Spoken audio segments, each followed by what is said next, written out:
নমস্কার বন্ধুরা, তোমাদের জন্য আরেকটি ভিডিও নিয়ে চলে এসেছি। তো এই ভিডিওটা একদমই অন্যরকম। তো বন্ধুরা, আমরা কিন্তু প্রচণ্ড ঠান্ডাতে পায়ে আমাদের কিন্তু প্রত্যেকেরই প্রায় পা ফেটে যায়। তো পা ফেটে যায়, সেটা কিন্তু আমরা একটা সমস্যার মধ্যে পড়ে যাই। তো দেখো, এতটাই পা ফেটে যায়, সেটা হচ্ছে দেখো, পা ফেটে গিয়ে তারপরে কিন্তু অনেকের হয় ব্যথা হয়ে যায়, রক্ত বের হতে থাকে। এরকমটা কিন্তু হয়, পায়ে পাতা ফেলতে পারে না মাটিতে, এরকমটা কিন্তু অনেকেরই হয়ে থাকে। তো আমরা যদি ঘরোয়া কিছু পদ্ধতিতে যদি অবলম্বন করে তারপর যদি আমরা পা ফাটাটাকে ঠিক করে নিই, তাহলে আমাদের পায়ের কোনো ক্ষতিও হবে না, আমার স্কিনেরও কোনো রকম ক্ষতি হবে না। আর দোকান থেকে দেখো অনেক রকম তো আমরা নিয়ে আসি, কিন্তু দুদিন হয়তো ঠিক থাকে, তারপরে কিন্তু আবারও হয়। কিন্তু এই পদ্ধতিটি যদি তোমরা অবলম্বন করো, তাহলে কিন্তু খুব সহজে আমরা ঘরোয়া পদ্ধতিতেই খুব সহজে আমরা পা ফাটাটাকে ঠিক করে নিতে পারবো। আর এটা প্রতিদিন যে করতে হবে সেটাও কিন্তু করতে হবে না। এর জন্য কি করতে হবে, এর জন্য নিয়ে নিতে হবে আমাদের পেয়ারা পাতা।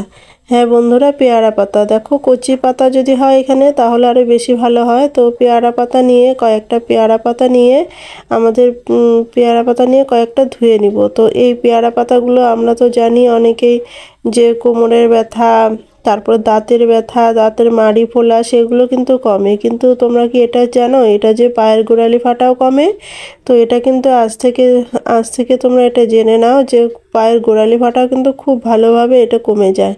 আর এটা কিন্তু খুবই উপকার হয় পায়ের গোড়ালির জন্য। তো এটা যদি আমরা ঘরোয়া কিছু এই পদ্ধতিতে, আরও এটার মধ্যে অনেক কিছু দিতে হবে, তো এই পদ্ধতিতে যদি আমরা ঠিক করে নিই পায়ের গোড়ালিটাকে, তাহলে কিন্তু আমাদের অনেক টাকাও বেঁচে যাবে। আর বাইরের জিনিস দিয়ে কিন্তু আমাদের পাটাকেও ব্যবহার করতে হবে। অনেক কিছু ব্যবহার করলে কি হয়, স্কিনেরও প্রবলেম হয়ে যায়। কিন্তু বাইরের যে দোকানের যদি কেনা মলম টলম দিয়ে করতে যাও, তাহলে কিন্তু স্কিনেরও প্রবলেম হয়ে যায়। তো সেটা না করে যদি আমরা বাড়িতে এরকম করে নেই, তো দেখো এটা শিল দিয়ে একটু থেতো করে নিচ্ছি। তো শিল দিয়ে থেতো করে, তোমরা চাইলে এটা মিক্সিতেও একটু থেতো করে নিতে পারো, মিক্সিতে এটা ভালো করে বেটে নিতে পারো। তো বেটে নিয়ে তারপর দেখো এটার মধ্যে কিন্তু আরও আমি একটা জিনিস দিব, যেটা হচ্ছে আমাদের কিন্তু অনেক কিছু দিতে হবে এটার মধ্যে। যেটা দিতে হবে সেটা হচ্ছে পেঁয়াজের রস।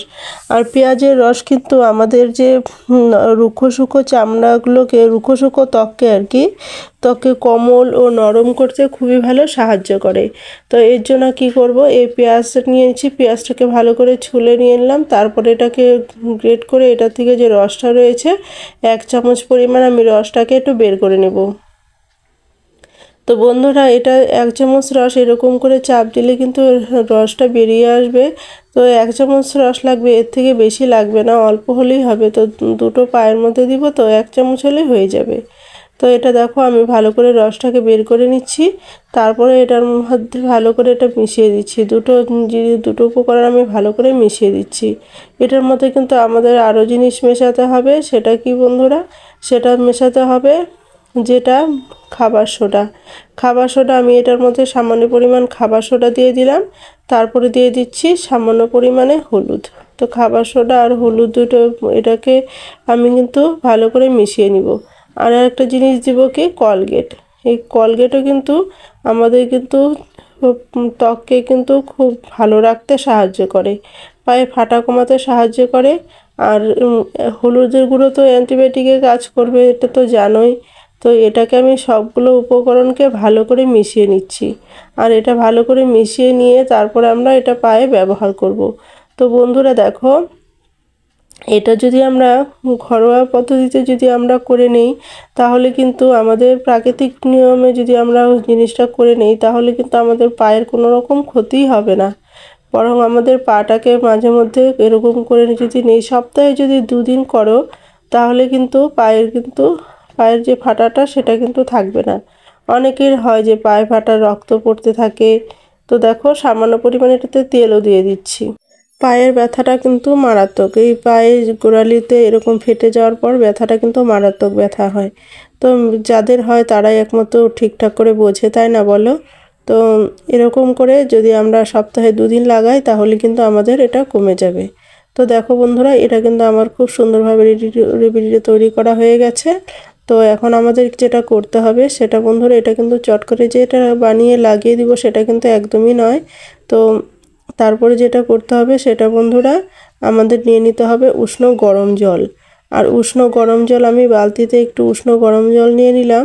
আর এই উষ্ণ গরম জলের মধ্যে যেটা দিতে হবে সেটা হচ্ছে লবণ অর্থাৎ নুন। নুন দিয়ে দিতে হবে, তারপরে দিয়ে দিতে হবে শ্যাম্পু। হ্যাঁ বন্ধুরা, শ্যাম্পু দিয়ে দিতে হবে এটাতে। এক পাতা শ্যাম্পু দিয়ে দিলেই হবে। তারপরে দিয়ে দিতে হবে একটু লেবু। তো এখানে কিন্তু আমাদের শ্যাম্পু বলো লেবু বলো এগুলো কিন্তু আমাদের চামড়াগুলোকে নরম করতে খুব সাহায্য করে। যে গোড়ালি ফাটার উপর যে চামড়াগুলো থাকে সেই চামড়াগুলোকে নরম করতে খুব ভালো সাহায্য করে। এই গরম জল দিয়ে যদি একটু ভিজিয়ে রাখা যায় তাহলে কিন্তু খুব সুন্দরভাবে সাহায্য করবে এই চামড়াগুলোকে, মরা চামড়াগুলোকে উঠাতে। তো এটার মধ্যে আমি সামান্য পরিমাণ হলুদও দিয়ে দিলাম। তো দেখো আমি একটু ভালো করে এটার সাথে মিশিয়ে দিচ্ছি। মিশিয়ে দিয়ে তারপরে এটার মধ্যে কিন্তু কিছুটা সময় আমি আধ ঘন্টা সময় ভিজিয়ে রেখেছি। তোমরা চাইলে 15 থেকে 20 মিনিটও ভেজাতে পারো। তো দেখো আমি এটার মধ্যে একটু ভালো করে ভিজিয়ে রেখে তারপর আমি কিন্তু এটাকে একটু ঘষে নিব।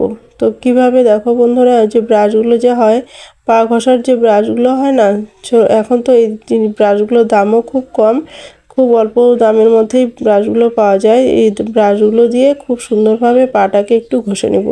এরকম সময় ভিজিয়ে রেখে পাটাকে একটু ঘষে নিতে হবে।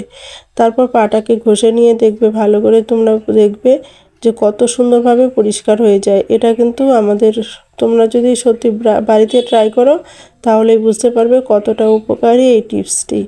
খুবই উপকার, তোমরা বাড়িতে অবশ্যই ট্রাই করো। তো দেখো আমি তোমাদেরকেও এখন আবার ঘষেও দেখাচ্ছি। এরকম ব্রাশ দিয়ে এরকম করে একটু ঘষে নিলেই পরিষ্কার হয়ে যাবে পাটা। আর কতটা পরিষ্কার হয়ে গেছে দেখো, দেখো কতটা পরিষ্কার হয়ে গেছে। আগে পাটার অবস্থা ছিল কি আর এখন তার রেজাল্ট কি হলো দেখতেই পাচ্ছ কতটা সুন্দরভাবে পরিষ্কার হয়েছে। তো এখন আমরা কিন্তু এটার মধ্যে কিন্তু দেখতেই পাচ্ছ চামড়াগুলো কিন্তু মরা চামড়াগুলো উঠে গেছে। তো এখন কিন্তু আমরা এটার মধ্যে যে মিশ্রণটা তৈরি করলাম সেটা লাগিয়ে দেব। তো দেখো আমি তোমাদেরকে কিভাবে লাগাচ্ছি সেটাও তোমরা দেখে নাও। তো দেখো এটার মধ্যে প্রথমে আমি কি করব, তো এটার মধ্যে বন্ধুরা দেখো এটাতে না চামচ দিয়ে দিতে খুবই অসুবিধা হয়। তো চামচ দিয়ে না দিয়ে আমরা হাত দিয়ে দিব। প্লাস্টিক একটা প্রথমে এরকম প্লাস্টিক নিয়ে তারপরে প্লাস্টিক দিয়ে এটার মধ্যে পায়ের মধ্যে এই যে জায়গাগুলোতে ফেটে ফেটে গেছে সেই জায়গাগুলোতে সম্পূর্ণ পাটায় তো ফাটা ফাটা হয়েছে আমার, তো সম্পূর্ণ জায়গাতেই আমি ভালো করে এটা কিন্তু মেখে দিব। তো সম্পূর্ণ জায়গাতেই মেখে দেবো, হাত দিয়ে দিতে সুবিধা হবে বেশি, চামচ দিয়ে ভালো সুবিধা হয় না। তো দেখো আমি হাত দিয়ে তোমাদেরকে দেখাচ্ছি, হাত দিয়েই ভালো করে দুটো পায়ের মধ্যে কিন্তু এরকম করে লাগিয়ে দিচ্ছি। সপ্তাহে 2 দিন, বেশি দিন লাগবেও না, সপ্তাহে 2 দিন যদি তোমরা লাগাও তাহলেই দেখবে কতটা উপকারী। আর এটা কিন্তু লাগিয়ে কিন্তু তোমাদের কিন্তু 1 ঘন্টা সময় রাখতে হবে। 1 ঘন্টা সময় যদি রাখো তাহলে কিন্তু খুব ভালো রেজাল্ট পাবে। আর তোমরা হয়তো লাগালে না, কিছু সময় রেখে তারপর ধুয়ে ফেললে, তারপরে বললে যে কমেন্ট করলে যে দিদি ভালো পরিষ্কার হলো না বা কিছু, সেটা কিন্তু হবে না বন্ধুরা। 1 ঘন্টা সময় রাখতে হবে। 1 ঘন্টা সময় রেখে সপ্তাহে তোমরা 2 দিন করে দেখো, দেখো কত সুন্দর ভালো রেজাল্ট পাও তোমরা এইভাবে করে লাগিয়ে রাখবে। আর প্লাস্টিকগুলো ভালো করে পেঁচিয়ে তারপর তোমরা 1 ঘন্টা সময় রেখে দাও। তো আমার এখানে তো আমি ভিডিও করে দেখাচ্ছি, তো সেখানে তো 1 ঘন্টা সময় রাখলে তো অনেকটা সময় লাগবে। তো আমি তোমাদেরকে সেই সময়টা দিচ্ছি না, আধা ঘন্টা সময় আমি রেখে দেখাচ্ছি। তো আধা ঘন্টা সময় রেখেও কিন্তু খুব সুন্দরভাবে আমারটা পরিষ্কার হয়ে গেছে। যেহেতু আমার সেরকম ছিল না, তো তবুও কতটা ছিল সেটা তো দেখতেই পেলে, আর কতটা পরিষ্কার হলো সেটাও দেখতে পাবে। তো তোমরা যদি এরকম করে অনেকের এর থেকেও বেশি ফেটে যায়, তো সেটা কিন্তু এইভাবে সপ্তাহে 2 দিন করে এরকম করে লাগালে কিন্তু খুব সুন্দর ভালো রেজাল্ট পাবে। এরকম 1 ঘন্টা করে রাখতেই হবে। তো দেখো এভাবে করে খুব সুন্দরভাবে কিন্তু আমাদের জিনিসটা পরিষ্কার হয়ে যাবে আর কাটাটাও কিন্তু কমে যাবে। তো দেখো আমি আধা ঘন্টা পর আমি তোমাদেরকে খুলেও দেখাচ্ছি। তারপরে হাত দিয়ে আমি একটু ঘষে নিচ্ছি। হাত দিয়ে ঘষে নিয়ে তারপরে এটাকে ধুয়ে আমি তোমাদেরকে দেখাবো কতটা সুন্দরভাবে পরিষ্কার হয়েছে। আর এতটা সুন্দর পরিষ্কার হয়েছে বা ফাটাটা চলে গেছে তোমরা ভাবতেই পারবে। তো দেখো খুব সুন্দরভাবে এটাকে আমি মেখে দিচ্ছি। আর এটা একটু ভালো করে মেখে নিয়ে তারপর আমি ধুয়ে দিচ্ছি। তো দেখো কতটা সুন্দর পরিষ্কার হয়েছে। তো দেখতেই পাচ্ছ, তো রেজাল্ট দেখতেই পাচ্ছ কত সুন্দরভাবে পরিষ্কার হয়ে গেল। আশা করি তোমাদেরও ভালো লেগেছে। তো বন্ধুরা তোমরা অবশ্যই বাড়িতে ট্রাই করো, না ট্রাই করলে তো বোঝা যাবে না, আমার মুখের কথা কি বোঝা যাবে বলো। তারপরে একটুখানি এখানে ভ্যাসলিন বলো, বোরলিন বলো, তারপর যদি তোমরা লাগিয়ে দাও তাহলে কিন্তু এই জিনিসটা তোমরা এই সময় লাগাতে হবে যে তোমাদের অনেক সময়টা পাটা ভেজা থাকে না, হয়তো বিশ্রাম করছো, ওই সময়টা যদি তোমরা এরকম করে নাও তাহলে কিন্তু পাটা কিন্তু খুব উপকার, পায়ের মধ্যে খুব উপকার পাবে। আর ভেসলিন বলো, বরলিন বলো, তারপর তোমরা যদি এরকম করে লাগিয়ে দাও তাহলে দেখবে আরও তাড়াতাড়ি জিনিসটা খুব ভালো রেজাল্ট পাবে। আর আরেকটা কথা সেটা হচ্ছে বন্ধুরা, এটা তোমরা যদি রাতের বেলা করো তাহলেই কিন্তু ভালো হয়, দিনের বেলা থেকে রাতের বেলা হলেই বেশি ভালো হয়। অবশ্যই বন্ধুরা তোমাদের কাছে ভালো লেগেছে তো অবশ্যই কমেন্ট করে জানিয়ে দিও। ভিডিওটি ভালো লাগলে লাইক কমেন্ট শেয়ার করে দিও। আর এই ভিডিওতে যদি কেউ নতুন হয়ে থাকো তাহলে সাবস্ক্রাইব করে আমার পাশে থেকো এরকম নিত্য নতুন ভিডিও পাওয়ার জন্য। তো বন্ধুরা তোমরা দেখতেই পাচ্ছ আগে ছিল কেমন পাটা, এখন কেমন কত সুন্দর পরিষ্কার হয়েছে। তো আশা করি তোমাদের ভালো লেগেছে। তো বন্ধুরা তোমরা সবাই ভালো থেকো, সুস্থ থেকো এই কামনাই করি ঈশ্বরের কাছে। আজ এই পর্যন্ত, দেখা হবে নেক্সট কোনো ভিডিওতে, কেমন।